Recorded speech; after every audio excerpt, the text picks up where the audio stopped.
Ladies and gentlemen, we'd like to acknowledge the arrival of the Secretary of Foreign Affairs of the Republic of the Philippines, the Honorable Chodoro Locsin Jr., and the Minister of Foreign Affairs of Japan, Honorable Taro Kono. They are accompanied by the Philippine Ambassador to Japan, Jose Laurel V, and the Japanese Ambassador to the Philippines, Koji Haneda.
I'd like to acknowledge the arrival of the Foreign Minister of Japan, the Honorable Taro Kono. Excellencies, ladies and gentlemen, good morning.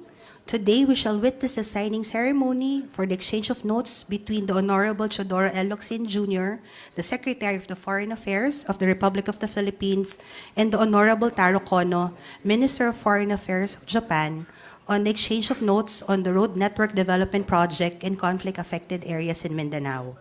We'd also like to acknowledge the presence of Secretary Carlos G. Dominguez II of the Department of Finance, Undersecretary Emil Sadain of the Department of Public Works and Highways, and representatives, and also the Assistant Secretary Bernardo L.B. Montealegre, the Office of Asia and Pacific Affairs of the Department of Foreign Affairs, and distinguished officials and staff from the Embassy of Japan, the Japanese International Cooperation Agency, and representatives from Philippine agencies. May we now request Secretary Locsin and Foreign Minister Kono to sign the exchange of notes on the Road Network Development Project in conflict-affected areas in Mindanao. The Road Network Development Project in conflict-affected areas in Mindanao will provide seamless connectivity covering 150 kilometers, including 40 bridges, with a project cost of 24 billion pesos scheduled in 2019 to 2025. Japan, through JICA, will provide a total loan provision of up to 202 million US dollars. The project will enhance transportation capacity and efficiency in conflict-affected areas in Mindanao through the construction and improvement of the access roads to arterial roads, which will improve logistics, stimulate economic activity, and strengthen access to the region.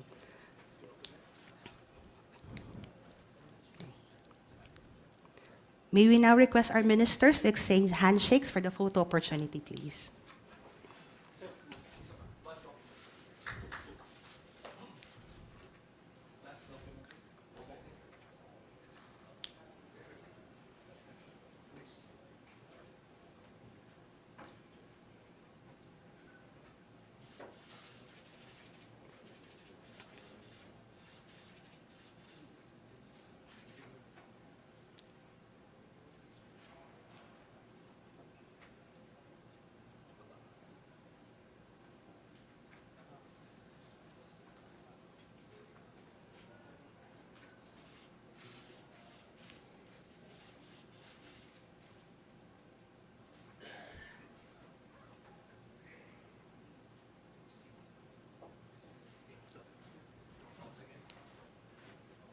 Again, we would like to request a handshake for our photo opportunity.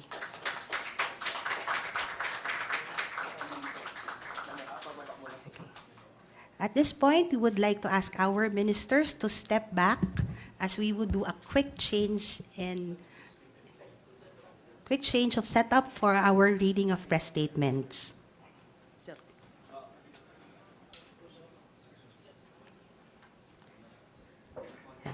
Thank you very much, Secretary Dominguez and Ambassador Haneda.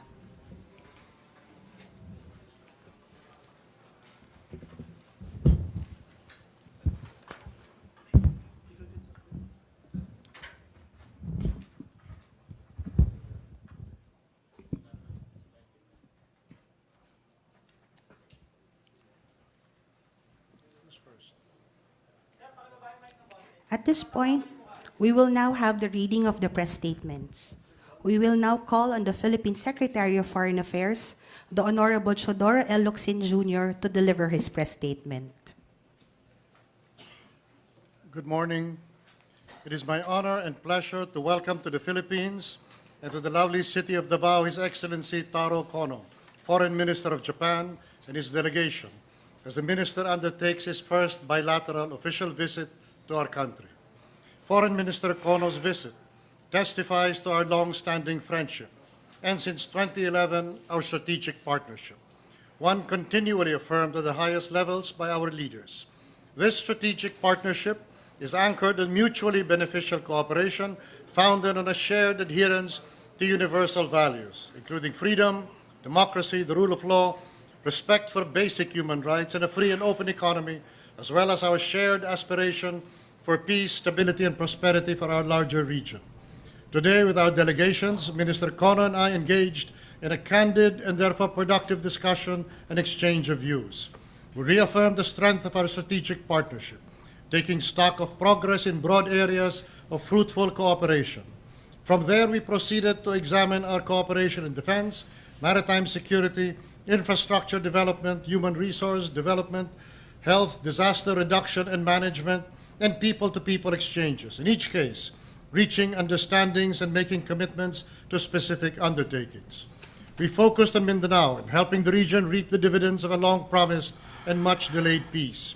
We emerged from this morning's meeting freshly confident about prospects for realizing Mindanao's promise in the wake of positive, indeed striking developments in bringing Bangsamoro to reality. The inauguration of the Japanese Consulate General later this evening demonstrates Japan's enduring commitment to Mindanao, especially with the ratification of the Bangsamoro Organic Law. That the political exercise took place at all, and that all the parties concerned took part, it was in itself a victory. It substitutes the narrative of secession and war with a narrative of democracy and progress. Japan is at the forefront of the road to the realization of Mindanao's great promise. The road development project in conflicted areas in Mindanao, on which we exchange notes, is an important step toward that goal by allowing communities long ravaged by conflict to heal, to live and work in safety, and enjoy the dividends of peace. On a broader level, we agreed to sustain and further strengthen economic cooperation. The story of Japan's engagement with the Philippines is about being at the pinnacle of key aspects of international interaction. Japan is the #1 source of ODA. She is our largest investor, the second biggest trading partner, and our fourth largest tourism market. I thank Minister Kono for reaffirming Japan's desire to maintain its eminent stature among Philippine partners in progress. Infrastructure cooperation figured prominently in our discussions. In the context of the President's infrastructure program, Japan's commitment, generosity, and technological know-how is ushering in an era of accelerated modernization. Nowhere is this more evident than in the upcoming groundbreaking of the Philippines' first subway, which President Duterte said heralds a new historic stage in Philippine transportation and urban development. Such projects set the pace and raise the bar for future collaboration. Both our governments have committed to continue this trajectory. Our economic cooperation is mutual. We recognize the space that exists for the Philippines to contribute to Japan's own ongoing economic revitalization. In this world of interconnected economies, Japanese participation in Philippine progress helps drive Japan's growth. Just as significantly, we reviewed our defense and security engagement and pledged to persist in our efforts to open new doors for cooperation in this field, in terms of equipment, education and training, and other modalities. Japan will stay our steady partner in strengthening our defense capabilities as we modernize our armed forces and bolster maritime security in the region. This particular area of cooperation does not exist in a vacuum. It takes place in the context and under the intense pressures of the larger regional security situation. We both recognize that the regional security environment is fraught with challenges, including in the West Philippine Sea and the Korean Peninsula. As maritime countries with unique similarities, as neighbors whose sea lanes of communication may be similarly affected by recent developments, we recognize the imperative of further bilateral cooperation. At the same time, we acknowledge that keeping and promoting the region's peace and stability is a collective responsibility, one that must be underpinned by mutual trust, sincere dialogue, and functional cooperation. The two of us come from a productive meeting this morning with a single mind, that our two countries must sustain the effort to keep and to grow the gains of our strategic partnership, building on past achievements and seizing opportunities offered by the future. This partnership will flourish and endure. Thank you. Thank you very much, Secretary Locsin. May we now call on the Foreign Minister of Japan, the Honorable Taro Kono, to deliver his statement. Thank you. Good morning. Today I had my first meeting with Secretary Locsin. Let me first express my sincere gratitude for the heartfelt welcome Secretary Locsin extended to me. I am confident that ties between our people will be bolstered by the opening of the Consulate General in Davao, which is President Duterte's hometown and has a special historic connection with Japan. Japan welcomes the ratification of Bangsamoro Organic Law by the plebiscite in January. Japan has been consistent supporter of the Mindanao peace process for more than 10 years. Secretary Locsin and I signed exchange of notes for the $200 million loan. Through this, Japan will contribute to developing a road network that supports the foundation of people's lives in Mindanao by improving access to schools and hospitals, and by revitalizing economic activities in the region. In addition, Japan will support the Philippines' efforts to ensure peace and stability in the region.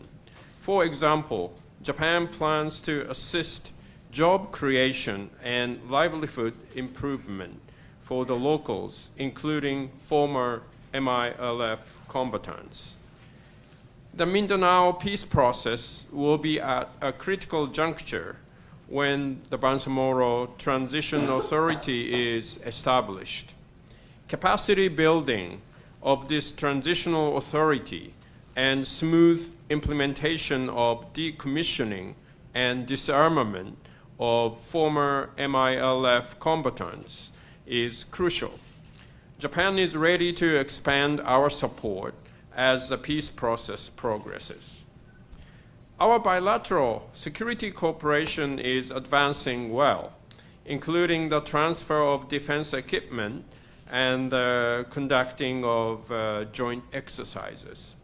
Today, we share the view that we resume Japan-Philippines political military dialogue and the maritime dialogue at an early date this year.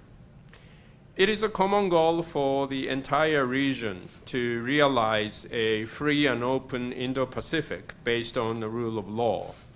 Japan has been advancing cooperation in the field of capacity building for maritime security with the Philippines. We have shared the view that Japan and the Philippines will continue cooperation and strongly oppose any attempt to unilaterally change the status quo.